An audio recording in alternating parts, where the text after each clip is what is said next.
Bango! Yun. Si Duday ba yun?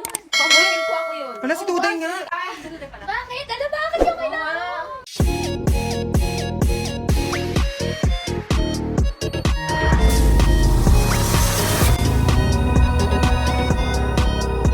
Bango! Yun.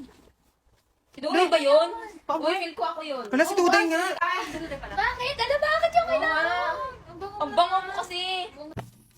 Uy, ang bango naman. Bango naman. Eh, bakit parang kanina ko pa napapansin, lagi may nag-compliment sa akin ang bango ko daw. Ano ba sikreto mo? Para bumango kayo, pabanguin nyo rin yung sarili nyo, gano'n. Ano mo gamit mo? Eh, gusto kong i-gatekeep eh. Mamaya na lang, makikita nyo sa video. I-share ko na lang mamaya.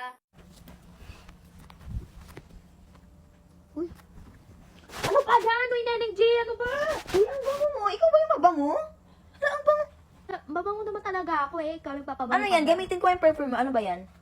Eh, secret. Ba't ko sasabihin sa'yo? Eh, ginigate. Napakadamot mo naman. Bahala ka nga dyan. Eh, ayoko. Gusto ko ako ng mabango-bango ngayon. Anong bango? Ang bango mo naman, Duday! Sa'yo ba yun? Oo, ako yun. Syempre. Ano yan? Amuyin mo pa eh. Kaya paano mo? Ayoko, bakit ko sasabihin sa'yo? Ipayalan mo sa akin yan para naman maano din ako.